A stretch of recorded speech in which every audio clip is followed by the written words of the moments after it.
Hi everyone, kamusta kayo? And welcome back again sa aking YouTube channel. Okay, update lang guys doon sa in-upload ko last week ng video regarding sa nag-unbox ako ng camera lenses from Viltrox. Ayan, ilalagay ko sa description box sa baba or sa comment section yung video na yon dahil marami ang nag-comment or actually marami na siya. More than one is marami na siya. So para sa akin marami yung nag-comment at marami ang nag-comment na gusto nilang mapanalunan or gusto nilang ipag-giveaway ko ang 35mm na lenses from Viltrox. So guys, siyempre hindi naman agad-agad may papag-giveaway ko yun. So humihingi ako sa inyo ng tulong. Kailangan lang po is dumami yung views ng video na yon. And I think kahit mga 5,000 views, okay na sa akin guys. Pag umabot ng 5,000 views yung video na yon, ay sige, ipapag-giveaway natin etong Viltrox 35mm. Pero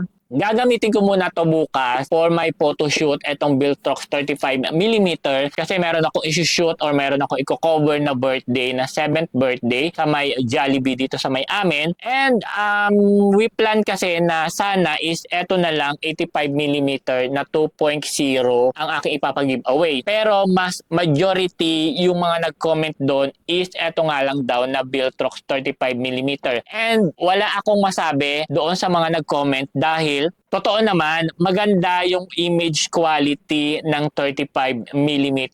Kahit nga ito yung gamit ko guys, etong 15mm, okay na okay yung quality niya. Ang bilis ng autofocus netong 15mm. So ipapakita ko sa inyo, ito yung takip ng lenses na yan. So ayan siya guys, so, 'di ba? Ang bilis ng autofocus ng ng lens na to guys. Ayan no, sobrang ganda ng image quality, ng video quality netong 15mm, pero sa photos is hindi ko pa nasusubukan. Pero etong 85mm and 35mm is sobrang solid niya pagdating sa photography dahil subok ko na to. Ito is magwa 1 month or parang 45 days na to sa akin guys. So eto binibenta ko na siya kasi unang-una na hindi kasi ako naka full frame camera or hindi naka full frame body yung aking Sony. Crop sensor lang siya. So kaya sobrang layo niya. So sa ngayon wala pang bumibili. Bagsak presyo ko na nga lang binibili to guys or bagsak presyo ko na nga lang to binibenta is wala pa ring bumibili. So ayan, kung mayroon mang gustong may balak bumili ng 85mm. So, pag-usapan natin yan, ibebenta ko na lang ito.